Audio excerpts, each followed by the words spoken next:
ആശ്വാസത്തിൻ പൂർണ്ണത യേശുവിൽ കണ്ടേ ഞാനും. ആശ്വാസത്തിൻ പൂർണ്ണത യേശുവിൽ കണ്ടേ ഞാനും. പാപത്താലെന്നിൽ വന്ന ശാപക്കറകൾ മാറ്റി ശോഭിത നീതിവസ്ത്രം ആഭരണമായി നൽകും. ശോഭിത നീതിവസ്ത്രം ആഭരണമായി നൽകും. വെക്കം തന്മാണവാട്ടി ആക്കിടുമെന്നെയെന്ന് വാക്കുണ്ടെനിക്കു തൻ്റെ നീക്കമില്ലാതിനൊട്ടും. വാക്കുണ്ടെനിക്കു തൻ്റെ നീക്കമില്ലാതിനൊട്ടും. യേശു എന്നടിസ്ഥാനം ആശയവനിലത്രേ.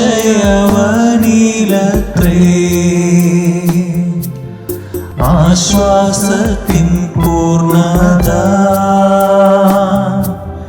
യേശുവിൽ കണ്ടേ ഞാനും. ആശ്വാസത്തിൻ പൂർണ്ണത യേശുവിൽ കണ്ടേ ഞാനും.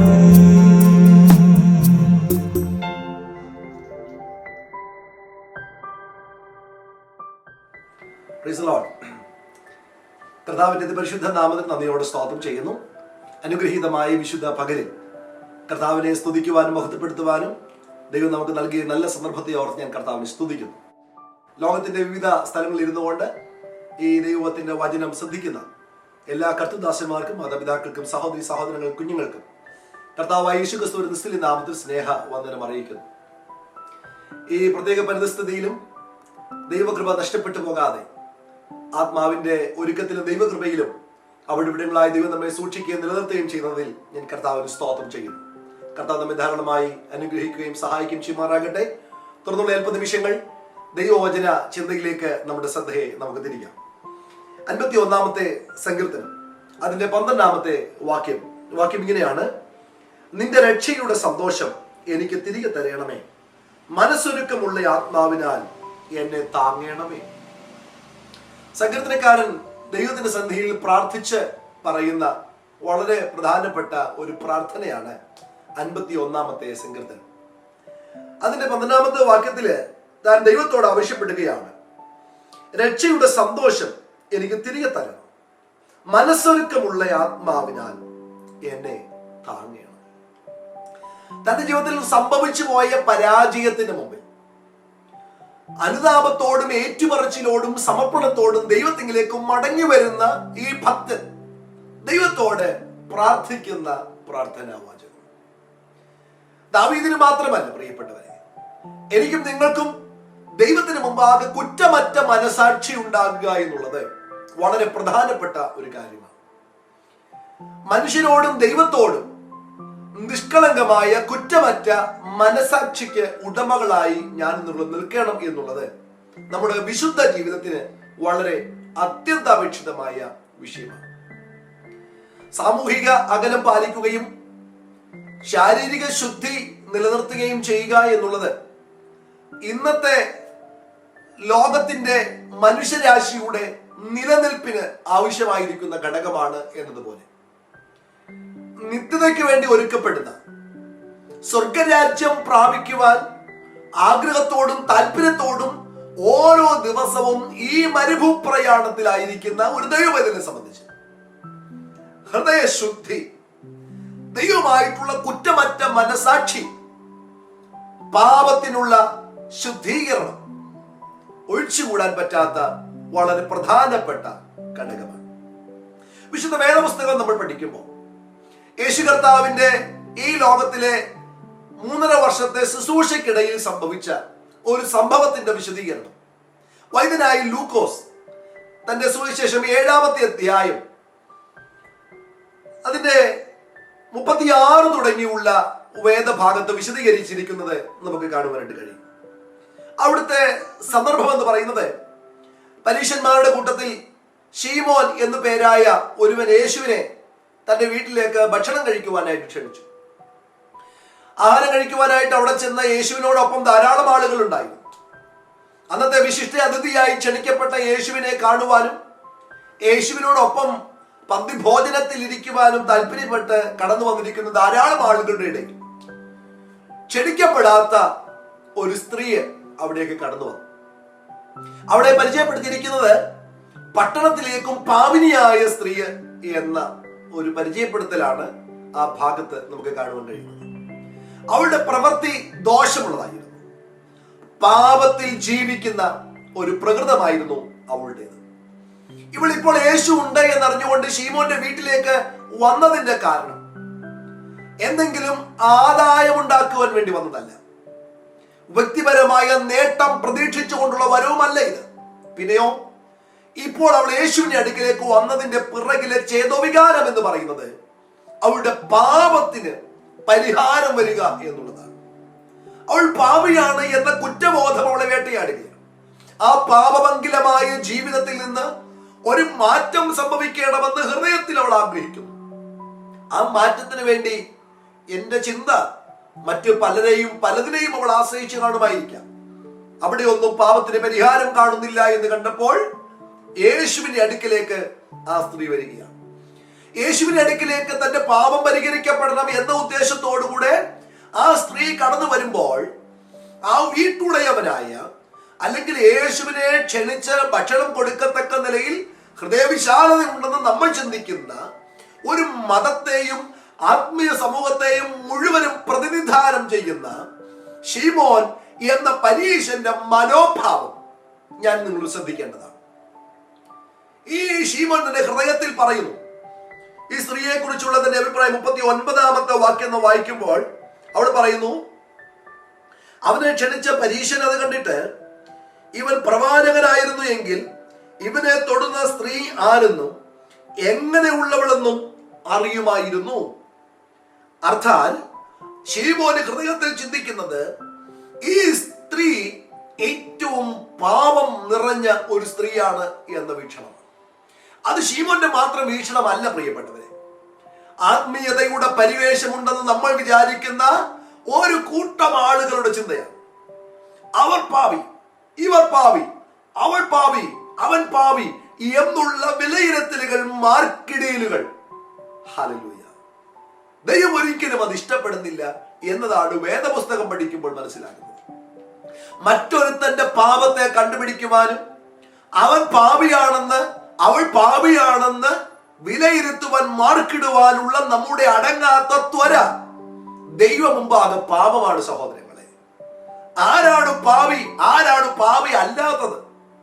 വിശുദ്ധ വേദപുസ്തകം പഠിക്കുമ്പോൾ ആരാണ് പാപി എന്നതിനെ കുറിച്ച് വളരെ വ്യക്തമായി നമുക്ക് കാണുവാൻ കഴിയുന്നുണ്ട്.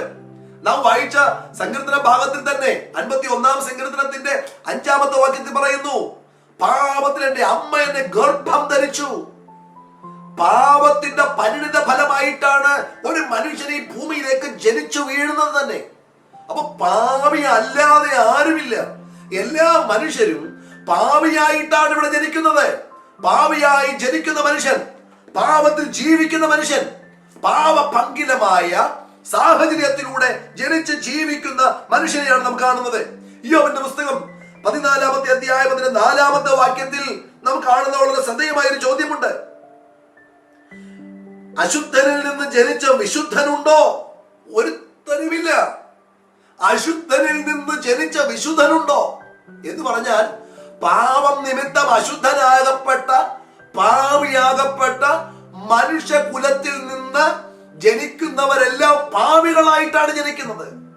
അവൻ പാപി, അവൻ പാപി എന്ന് പറഞ്ഞ് വിലയിരുത്തി മാറ്റി നിർത്താൻ ആർക്കും അനുവാദമില്ല, അധികാരമില്ല. സകല മനുഷ്യരും പാപികളാണ്.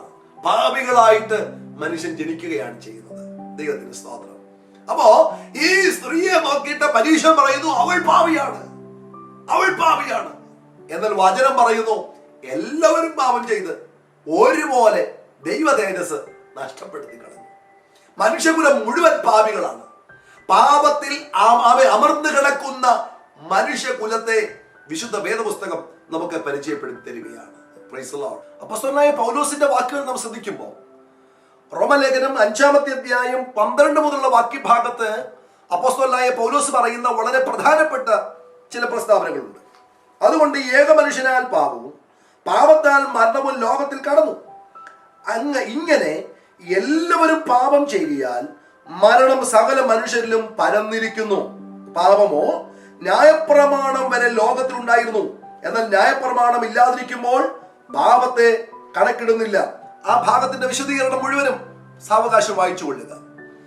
എല്ലാ മനുഷ്യരും പാപത്തിൽ, പാപത്തിന്റെ ശമ്പളമായ മരണത്തിന് പാത്രീഭൂതരാകേണ്ടവരാണ് മനുഷ്യകുലം മുഴുവൻ. അപ്പം ഒരുവന്റെ പാപം നിമിത്തം മനുഷ്യകുലം മുഴുവനും പാപത്തിൽ നിബന്ധിച്ചു പോയി എന്ന് ബൈബിൾ പഠിപ്പിക്കുന്നു. എന്നാൽ ഇന്ന് മതത്തിന്റെയും ആചാര അനുഷ്ഠാനങ്ങളുടെയും മറപിടിച്ച് ഒരു കൂട്ടം ആളുകൾ സുരക്ഷിതരെന്നും തങ്ങൾ വിശുദ്ധരെന്നും അവകാശപ്പെട്ടിട്ട് മറ്റൊരു കൂട്ടം ആളുകൾ പാപികൾ എന്ന് വിരൽ ചൂണ്ടുന്ന ഒരു പ്രതിഭാസം, അത് തെറ്റാണ് പ്രിയപ്പെട്ടവരെ. ഒരുത്തൻ തെറ്റുകാരനാണോ പാപിയാണോ വിശുദ്ധനാണോ എന്ന് തീരുമാനിക്കേണ്ടത് ദൈവമാണ്. സകല മനുഷ്യരും പാപിയായിട്ട് ജനിക്കുന്നു, സകല മനുഷ്യരും പാപത്തിൽ നിബന്ധിച്ചിരിക്കുന്നു. വചനമതാണ്. എന്നാൽ ഒരു കൂട്ടം മാത്രം പാപികൾ, ബാക്കിയുള്ളവരെല്ലാം വിശുദ്ധർ. നോ, അങ്ങനെ വിലയിരുത്തുവാൻ ആർക്കും അധികാരമില്ല, അവകാശമില്ല. ശിമോന്റെ മനോഭാവത്തിൽ വന്ന ഏറ്റവും ഗൗരവമായ അപകടകരമായ ഒരു ചിന്തയാണ് അവൾ പാപി എന്നുള്ള അവന്റെ മനോഭാവം. അത് എന്നെ കേൾക്കുന്ന ആരുടെയും ഹൃദയത്തിൽ ഉണ്ടാകാതിരിക്കട്ടെ എന്ന് ഞാൻ ദൈവത്തോട് പ്രാർത്ഥിക്കുന്നു. അതേപോലെ 39-ാമത്തെ വാക്യത്തിൽ നമ്മൾ വായിക്കുന്ന മറ്റൊരു പ്രധാനപ്പെട്ട കാര്യം കൂടെയുണ്ട്. ശിമോൻ ചോദിക്കുകയാണ്, ഈ മനുഷ്യൻ യഥാർത്ഥ പ്രവാചകനാണോ? യേശുവിനെ കുറിച്ച് അദ്ദേഹത്തിന്റെ ഹൃദയത്തിനകത്ത് ഡൗട്ട് ഉണ്ടാകുകയാണ്, സംശയം ഉണ്ടാകുകയാണ്. യേശു യഥാർത്ഥ പ്രവാചകനാണോ എന്ന് അദ്ദേഹം സംശയിക്കുന്നു. അവിടെ വളരെ വിരോധാഭാസമായി തോന്നുന്ന ഒരു കാര്യമുണ്ട്.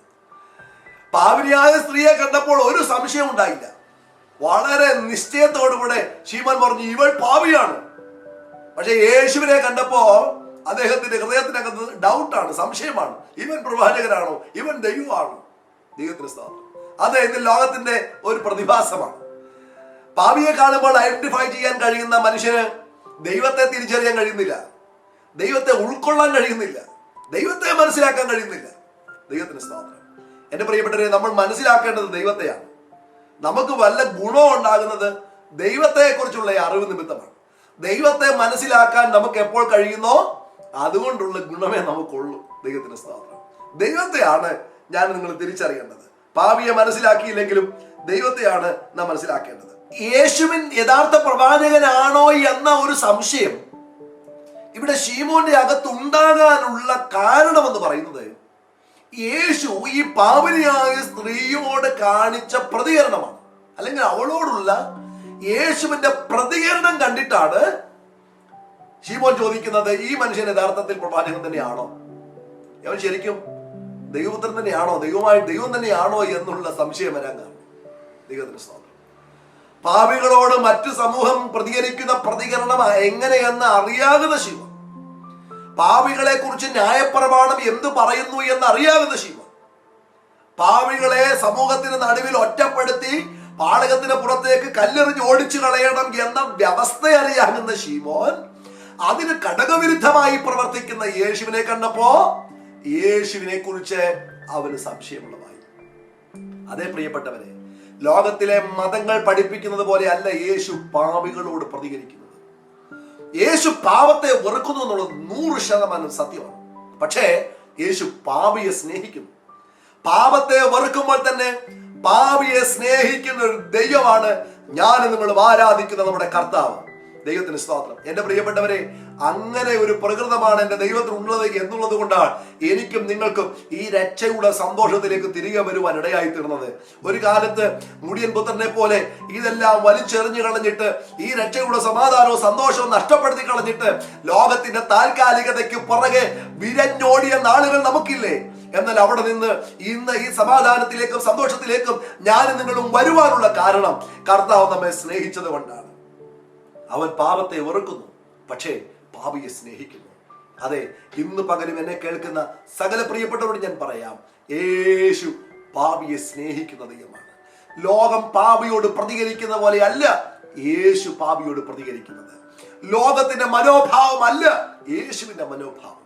ഇന്നും താങ്കളെ സ്നേഹിക്കുന്ന, നമ്മെ സ്നേഹിക്കുന്ന, പാപത്തിന്റെ പേര് പറഞ്ഞ് മാറ്റി നിർത്താതെ നമുക്ക് രക്ഷയുടെ വാതായനങ്ങൾ തുറന്നു തരുന്ന ഒരു നല്ല കർത്താവ് ജീവിക്കുന്നു പ്രിയപ്പെട്ടവരെ. ഹല്ലേലൂയ. നമ്മുടെ ജീവിതത്തിൽ വന്നുപോയ കുറവുകളെ, കുറ്റങ്ങളെ, പാപങ്ങളെ നമുക്ക് ഏറ്റുപറയാം, നമുക്കതിനെ കണ്ടുപിടിക്കാം, ദൈവസന്നിധി ശുദ്ധീകരണം പ്രാപിക്കാം, ദൈവസന്നിധിയിലേക്ക് അടുത്തു വരാം. നമ്മിപ്പോൾ കാണുന്നത് പോലെ ശാരീരിക ശുദ്ധി പ്രാപിക്കേണ്ടതിന് വേണ്ടി സാനിറ്റൈസർ ഉപയോഗിച്ച്, സോപ്പ് ഉപയോഗിച്ച് കൈകൾ നന്നായി കഴുകുക എന്നതിനെ കുറിച്ചൊക്കെ നാം കാണുന്നുണ്ട്. എന്നാൽ ദൈവത്തിന്റെ അടുക്കിലേക്ക് വരുമ്പോ കർത്താവ് നമുക്ക് താൽക്കാലികമായ ഒരു ശുദ്ധീകരണം അല്ല തരുന്നത്, നിത്യമായ ഒരു ശുദ്ധീകരണം തരുവാൻ നമ്മുടെ കർത്താവ് വിശ്വസ്തനാണ്. ഹല്ലേലൂയ.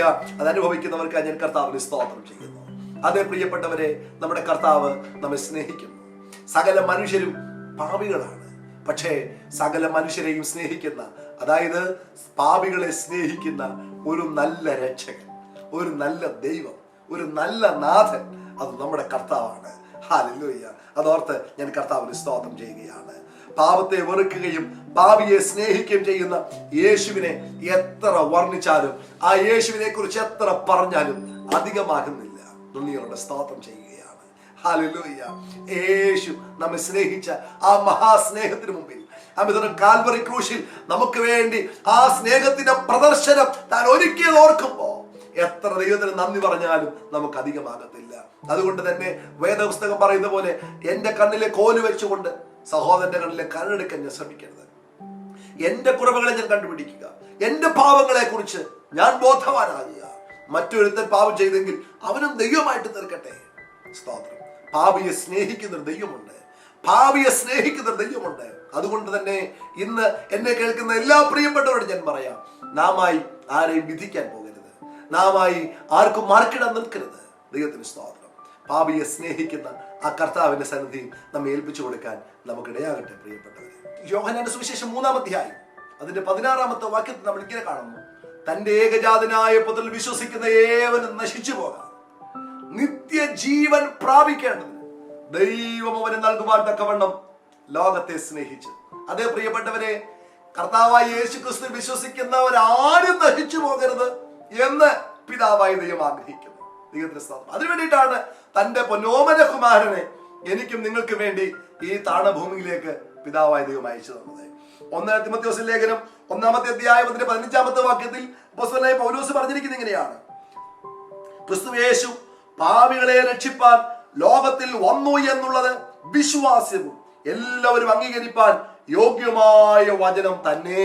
അടുത്ത വാക്ക് ശ്രദ്ധിച്ചോണേ, ആ പാപികളിൽ ഞാൻ ഒന്നാമനാകുന്നു. ദൈവത്തിന് സ്തോത്രം.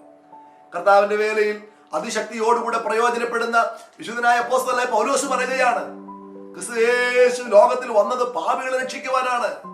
പാപികളുടെ രക്ഷയ്ക്ക് വേണ്ടിയിട്ടാണ് മാത്രമാണ് യേശു ഭൂമിയിലേക്ക് വന്നത്. ആ പാപികളിൽ ഞാൻ ഒന്നാമനാണ് എന്നാണ് പൗലോസ് പറയുന്നത്.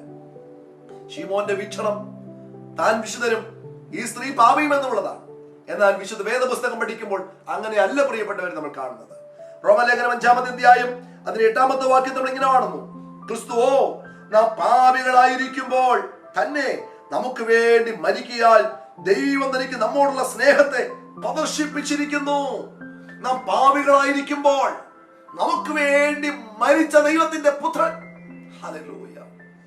നമ്മൾ വിശുദ്ധരായതിനു ശേഷം അല്ല കർത്താവിന്റെ രക്ഷയുടെ ഭാഗമായി തീർന്നത്. നമ്മൾ പാപികളായിരിക്കുമ്പോൾ തന്നെയാണ്. യോഹന്നാന്റെ ലേഖനം 4-ാമത്തെ അധ്യായം, 1 യോഹന്നാന്റെ ലേഖനം 4-ാമത്തെ അധ്യായം അതിന് 9-10 വാക്യങ്ങൾ നമ്മൾ ഇങ്ങനെ കാണുന്നു. ദൈവം തന്റെ ഏകജാതനായ പുത്രനെ നാം അവനാൽ ജീവിക്കേണ്ടതിന് ലോകത്തിലേക്ക് അയച്ചു എന്നുള്ളതിനാൽ ദൈവത്തിന് നമ്മോടുള്ള സ്നേഹം പ്രത്യക്ഷമായിരിക്കുന്നു. 10-ാമത്തെ വാക്യം, നാം ദൈവത്തെ സ്നേഹിച്ചതല്ല, അവൻ നമ്മെ സ്നേഹിച്ചു, തന്റെ പുത്രനെ നമ്മുടെ പാപങ്ങൾക്ക് പ്രായശ്ചിത്തമാകുവാൻ അയച്ചു തന്നു. ഹല്ലേലൂയ. നാം പാപികളായിരിക്കുമ്പോൾ നമ്മെ സ്നേഹിച്ച് നമുക്ക് വേണ്ടി തന്റെ പുത്രനെ തന്ന ദൈവത്തിന്റെ സ്നേഹം, ഹല്ലേലൂയ, അതെത്ര ശ്രേഷ്ഠമാണ് പ്രിയപ്പെട്ടവരെ. ഞാൻ നിങ്ങളും വിശുദ്ധിയുടെ പാരമ്യത്തിൽ എത്തിയത് കൊണ്ട് ദൈവമായിട്ടുള്ള ബന്ധത്തിലേക്ക് വരപ്പെട്ടവരല്ല, പാപത്തിൽ കിടന്നവരായിരുന്നു. എന്നാൽ അവിടെ നിന്ന് നമ്മെ സ്നേഹിച്ച് നമുക്ക് വേണ്ടി അവസാനത്തെ തുള്ളി രക്തവും ഊറ്റി തന്ന് നമ്മെ വിലയ്ക്ക് വാങ്ങിയ ഒരു കർത്താവിന്റെ സ്നേഹമുണ്ട്. ഇന്ന് എന്നെ കേൾക്കുന്ന വാത്സല്യ പ്രിയപ്പെട്ടവരെ, ഈ സ്ത്രീ യേശുവുള്ള ശീമോന്റെ വീട്ടിലേക്ക് വന്നത് എന്തെങ്കിലും സുഖലോലുപത അനുഭവിക്കുവാൻ വേണ്ടിയിട്ടല്ല, എന്തെങ്കിലും വസ്തുതാപരമായ നേട്ടങ്ങൾ ഉണ്ടാക്കുവാൻ വേണ്ടിയിട്ടല്ല അവൾ വന്നത്. പിന്നെയോ അവളുടെ വരവിന്റെ ഒറ്റ ഉദ്ദേശമേ ഉള്ളൂ, അവളുടെ പാപത്തിന് പരിഹാരം ഉണ്ടാകണം, അവൾക്ക് ശുദ്ധീകരണം പ്രാപിക്കണം. ഇന്ന് എന്നെ കേൾക്കുന്നവരെ, വാസ്തവമായി ഒരു ശുദ്ധീകരണം ആഗ്രഹിക്കുന്ന എത്ര പ്രിയപ്പെട്ടവരുണ്ട്? കർത്താവിനോടുള്ള ബന്ധത്തിൽ ശുദ്ധീകരണം ഏറ്റവും പ്രധാനപ്പെട്ട വിഷയമാണ്. നമ്മുടെ കർത്താവിന്റെ വരവ് ഏറ്റവും അടുത്തു പോയിരിക്കുകയാണ്. ഞാൻ രോഗിയാണെങ്കിലും വിശുദ്ധനാണെങ്കിൽ കർത്താവിന്റെ വരവെങ്കിൽ ഞാൻ എടുക്കപ്പെടും. ഞാൻ പാപിയാണെങ്കിൽ കർത്താവിന്റെ വരവെങ്കിൽ എടുക്കപ്പെടത്തില്ല. എന്റെ ജീവിതത്തിൽ ദൈവത്തിന് മുമ്പാകെ കുറ്റമറ്റൊരു മനസാക്ഷി ഉണ്ടെങ്കിൽ, വിശുദ്ധിയോടെ ജീവിക്കുവാൻ എനിക്ക് കഴിയുന്നുണ്ടെങ്കിൽ, നിശ്ചയമായും കർത്താവിന്റെ കാഹളധ്വനിയെങ്കിൽ പ്രതികരിക്കുവാനായിട്ട് ഇടയായിത്തീരും. ലോക സംഭവങ്ങൾ നമ്മെ വിളിച്ചറിയിക്കുന്നു, നമ്മുടെ കർത്താവ് വരാറായി. നമ്മുടെ കാന്തന്റെ വരവ് ഏറ്റവും അടുത്തുപോയി പ്രിയപ്പെട്ടവരെ. ഇനി വൈകുകയില്ല, എത്രയും താമസമെന്നേ നമ്മുടെ നാഥൻ വരാൻ പോകുകയാണ്. നമ്മുടെ കർത്താവിന്റെ വരവ് അടുക്കൽ വാതിൽക്കലെത്തിയിരിക്കുന്നു. താങ്കൾ ഒരുങ്ങിയിട്ടുണ്ടോ? വിശുദ്ധി പ്രാപിച്ചിട്ടുണ്ടോ? മറ്റുള്ളവരെ വിധിക്കുന്നത് നിർത്ത്, മറ്റുള്ളവർക്ക് വേണ്ടി മാർക്കിടുന്നത് നിർത്ത്, അവരും ഇവരും ശരിയല്ലെന്നുള്ളത് നിർത്ത്. യെശയ്യാവ് അവൻ തന്റെ പ്രാർത്ഥനയിൽ പറയുന്ന വാക്കുകൾ നമുക്കറിയാം. 6-ാം അധ്യായം വരെ അദ്ദേഹം പറയുന്നു, മറ്റുള്ളവരെല്ലാം പാപികളാണ്, മറ്റുള്ളവരെല്ലാം അശുദ്ധരാണ് എന്നാണ് പറയുന്നത്. എന്നാൽ ദൈവിക ദർശനം പ്രാപിച്ചു കഴിഞ്ഞപ്പോൾ അദ്ദേഹം പറയുന്നു, അയ്യോ, ഞാൻ അനിഷ്ട മനുഷ്യൻ, ശുദ്ധിയില്ലാത്ത അധരങ്ങളുള്ള മനുഷ്യൻ. മറ്റുള്ളവരെ വിമർശിക്കുന്നതും വിലയിരുത്തുന്നതും കുറ്റപ്പെടുത്തുന്നതും ഒക്കെ നിർത്തിയിട്ട് അദ്ദേഹം തന്നെ തന്നെ നോക്കി ദൈവമുമ്പാകെ ഏറ്റുപറയുകയാണ്. ഹല്ലേലൂയ. വ്യക്തിപരമായ ഒരു ശുദ്ധീകരണം, വ്യക്തിപരമായ ഒരു സമർപ്പണം ദൈവത്തിന് മുമ്പാകെ നമുക്ക് ആവശ്യമാണ്. മറ്റുള്ളവരെ നോക്കിയാൽ നമുക്ക് നമ്മുടെ ഓട്ടം തികയ്ക്കുവാൻ കഴിയുകയില്ല, നമുക്ക് ഈ വിശ്വാസ ജീവിതം പൂർത്തീകരിക്കുവാനായിട്ട് കഴിയുകയില്ല. നമ്മുടെ നോട്ടം കർത്താവിലേക്കാകട്ടെ. വിശ്വാസത്തിന്റെ നായകനും പൂർത്തി വരുത്തുന്നവനുമായ യേശുവിനെ ശ്രദ്ധിച്ചു നോക്കുക. ഹല്ലേലൂയ. ഒരുപക്ഷെ നമ്മുടെ ഈ ലോകയാത്രയിൽ കുറവുകൾ, കുറ്റങ്ങൾ, പാപങ്ങൾ, അശുദ്ധികളൊക്കെ സംഭവിച്ചെന്ന് വന്നേക്കാം. എന്നാൽ നമ്മുടെ ജീവിതത്തിൽ സംഭവിക്കുന്ന കുറവുകളെ ക്ഷമിച്ചു തരാൻ നമ്മുടെ കർത്താവ് വിശ്വസ്തനാണ്. ഹല്ലേലൂയ. യേശുവിന്റെ രക്തം സകല പാപവും പോക്കി നമ്മെ ശുദ്ധീകരിക്കുന്നു. നമുക്ക് വേണ്ടി അറുക്കപ്പെട്ട ദൈവ കുഞ്ഞാടിന്റെ രക്തത്താൽ ശുദ്ധീകരണം പ്രാപിച്ചുകൊണ്ട് നിത്യതയ്ക്ക് വേണ്ടി ഒരുക്കപ്പെട്ട് ശുദ്ധിയോടെ, പ്രത്യാശയോടെ, ദൈവകൃപയോടെ മുന്നേറുവാനായിട്ട് നമുക്ക് ഇടയാകണം. പ്രിയപ്പെട്ടവരെ, ശീമോന്റെ മനോഭാവമല്ല നമുക്കുണ്ടാകേണ്ടത്. യേശുവിനെ വീട്ടിൽ കൈക്കൊണ്ടെന്നുള്ളത് സത്യമാണ്, യേശുവിന് വേണ്ടി വിരുന്നൊരുക്കുന്നുള്ളത് സത്യമാണ്, യേശുവിന് വേണ്ടി ഒത്തിരി ഒത്തിരി ഉദവികൾ താൻ ചെയ്തു എന്നുള്ളത് സത്യമാണ്. പക്ഷേ മനോഭാവം കർത്താവ് നമ്മളെ ശ്രദ്ധിക്കുന്നു. ദൈവത്തോടുള്ള ബന്ധത്തിൽ നമ്മുടെ മനോഭാവം വളരെ പ്രധാനപ്പെട്ട ഒരു കാര്യമാണ്. ആ സ്ത്രീയെ പാപിനിയാണ്, പക്ഷെ അവളുടെ ഹൃദയത്തിൽ പറയുന്നു, എനിക്ക് ശുദ്ധീകരണം വേണം. യേശുവേ, ഞാൻ പാപിയാണ്, എനിക്ക് ശുദ്ധീകരണം വേണം. എനിക്ക് വിശുദ്ധിയോടുകൂടെ, വിശുദ്ധീകരണത്തോടുകൂടെ ഒരു ജീവിതം ഞാൻ ആഗ്രഹിക്കുന്നു. ഇന്ന് എന്നെ കേൾക്കുന്ന പ്രിയപ്പെട്ടവരെ, അങ്ങനെ ആഗ്രഹിക്കുന്ന ആരെങ്കിലും ഉണ്ടെങ്കിൽ ഇന്ന് ഈ സമയത്ത് ദൈവം തന്റെ രക്തം കൊണ്ട് കഴുകി, യേശു രക്തം കൊണ്ട് നമ്മളെ കഴുകി ശുദ്ധീകരിച്ച് വിശുദ്ധിയോടെ, പ്രത്യാശയോടെ, കുറ്റമറ്റ മനസാക്ഷിയോടെ ദൈവത്തിന് മുമ്പാകെ അവൻ നമ്മെ നിർത്തുമെന്ന കാര്യത്തിന് രണ്ടു പക്ഷമില്ല. സങ്കീർത്തനങ്ങൾ വായിച്ചല്ലോ, ഹൃദയം തുറന്ന് മനസ്സ് തുറന്ന് ദാവീദ് പ്രാർത്ഥിക്കുകയാണ്, ദൈവമേ നിർമ്മലമായൊരു ഹൃദയം, സ്ഥിരമായ ഒരു ആത്മാവ് എനിക്ക് വേണം. നിലനിൽക്കുന്ന ഒരാത്മീയ മനോഭാവം. നാളുകൾ ചിലത് കഴിയുമ്പോൾ ദൈവമായിട്ടുള്ള നമ്മുടെ ബന്ധത്തിനകത്ത് വിള്ളലുകൾ സംഭവിക്കരുത്. ഒരുപക്ഷെ ഈ ശീമോന് തന്റെ വിശ്വാസ ജീവിതത്തിന്റെ പ്രാരംഭ സമയങ്ങളിൽ ദൈവമായിട്ട് ആഴമേറിയ ബന്ധമുണ്ടായിരുന്നയാളായിരിക്കണം.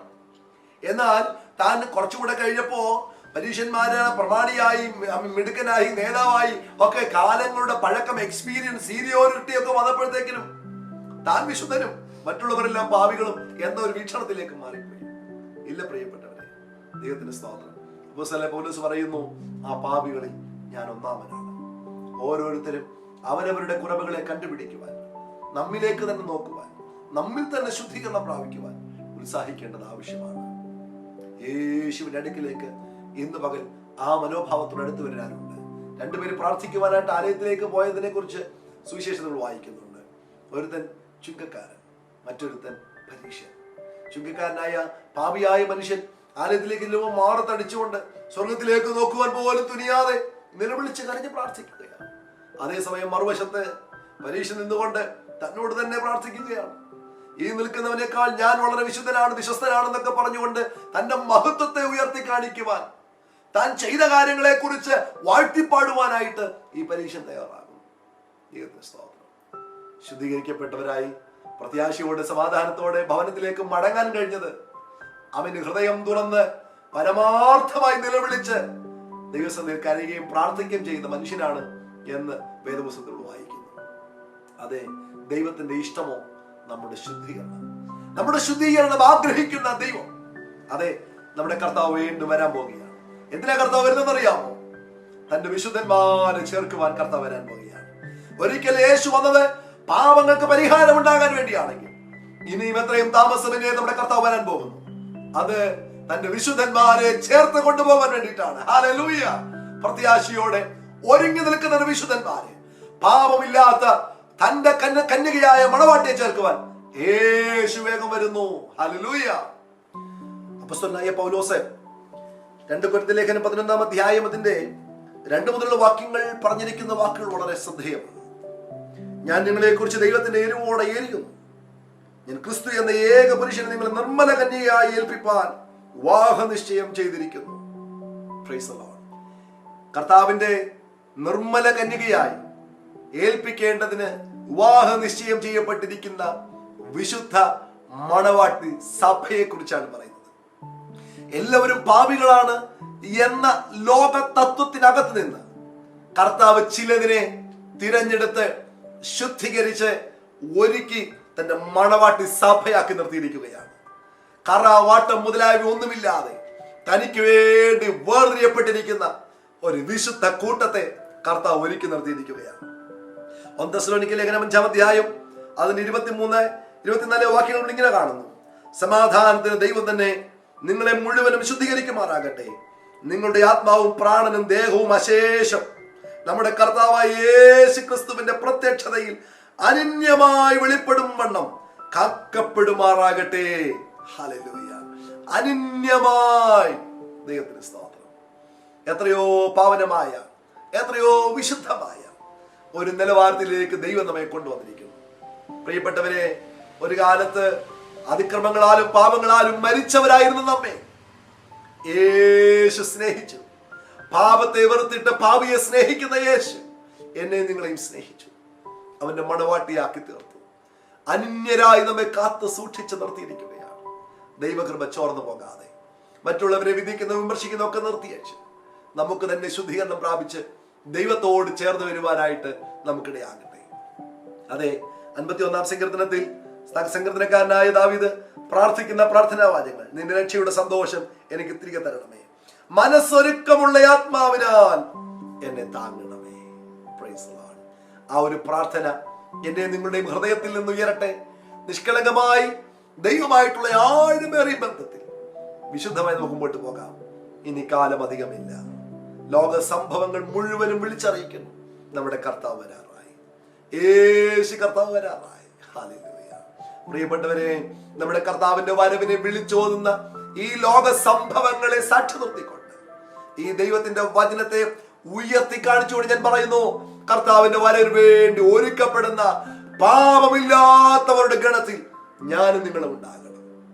ദൈവത്തിന്റെ സ്തോത്രം. ശുദ്ധീകരണത്തോടുകൂടെ ദൈവകൃപയോടുകൂടെ പ്രത്യാശയോടെ മുന്നേറുവാൻ സർവകൃപാലുവായ ദൈവം എല്ലാവരെയും കനിഞ്ഞനുഗ്രഹിക്കട്ടെ എന്ന് ആത്മാർത്ഥമായി പ്രാർത്ഥിച്ചുകൊണ്ട് ഈ ദൈവത്തിന്റെ സന്ദേശം ഞാനിവിടെ അവസാനിപ്പിക്കുന്നു. നമ്മുടെ കണ്ണുകളടയ്ക്കാം, നമുക്ക് പ്രാർത്ഥിക്കാം. ഞങ്ങളെ സ്നേഹിക്കുന്ന ദൈവമേ, സ്വർഗ്ഗസ്ഥ പിതാവേ, അവിടുത്തെ സന്നിധിയിലേക്ക് ഞങ്ങളെ മുറ്റുമായി സമർപ്പിക്കുന്നു.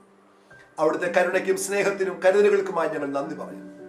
അപ്പാ, ഞങ്ങൾ പാപികളായിരുന്നപ്പോൾ ഞങ്ങളെ സ്നേഹിച്ച് ഞങ്ങൾക്ക് വേണ്ടി താണഭൂമിയിലേക്ക് ഇറങ്ങി വരികയും കാൽവരി ക്രൂശിൽ അവസാനത്തിൽ രക്തം ഞങ്ങൾക്ക് വേണ്ടി ഊറ്റി മരിച്ച് അടക്കപ്പെട്ട് ഉയർത്തെഴുന്നേറ്റ് ഇന്ന് പിതാവിന്റെ വലതുഭാഗത്ത് ഞങ്ങൾക്ക് വേണ്ടി മധ്യസ്ഥ അടയ്ക്കുന്ന ഞങ്ങളുടെ കർത്താവേ, അവിടുന്ന് ഞങ്ങളെ ശുദ്ധീകരിച്ച ആ രക്തത്തിന്റെ മഹത്വത്തെ ഞങ്ങൾ തിരിച്ചറിയുന്നു. അവിടെ ഞങ്ങൾക്ക് നൽകിയ രക്ഷയുടെ സന്തോഷത്തെ ഞങ്ങൾ തിരിച്ചറിയുന്നു. ഇനി എത്രയും വേഗം അങ്ങ് ഞങ്ങളെ ചേർക്കുവാനായിട്ട് വരുന്നു എന്ന ബോധ്യത്തോടെ തിരിച്ചറിവോടെ വിശുദ്ധിയോടും പ്രത്യാശയോടും ദൈവകൃപയോടും ഞങ്ങളുടെ ശിഷ്ടകാലം നയിപ്പാൻ അവിടുന്ന് ഞങ്ങളെ സഹായിക്കണമേ കർത്താവേ. അവിടുത്തെ വരവിനായി ഞങ്ങളെ ഓരോരുത്തരെയും ഒരുക്കണമേ. ഞങ്ങൾ ആരും കൈവിടപ്പെട്ടു പോകാൻ അനുവദിക്കല്ലേ കർത്താവേ. സ്തോത്രം. പ്രത്യാശയിലും സമാധാനത്തിലും എല്ലാ പ്രിയപ്പെട്ടവരെയും കുടുംബങ്ങളെയും സഹോദരങ്ങളെയും ദൈവം സൂക്ഷിക്കണമേ. എല്ലാ നന്മകളാൽ നിറച്ചാട്ടെ. പ്രാർത്ഥനയോട് കേട്ടതിനായി സ്തോത്രം, സ്തോത്രം, സ്തോത്രം. യേശു കർത്താവിന്റെ നാമത്തിൽ അപേക്ഷിക്കുന്നു. ദയതോ നീ കേട്ട് ഉത്തരവരിലും മറാകണമേ. ആമേ, ആമേൻ, ആമേൻ. കർത്താവ് എല്ലാവരെയും ധാരാളമായി അനുഗ്രഹിക്കട്ടെ. ഈ ദൈവവചന ശുശ്രൂഷ എല്ലാവരുടെയും ജീവിതത്തിൽ അനുഗ്രഹത്തിനും സന്തോഷത്തിനും കാരണമായി തീരട്ടെ എന്ന് ആത്മാർത്ഥമായി പ്രാർത്ഥിക്കുന്നു. Thank you. God bless you.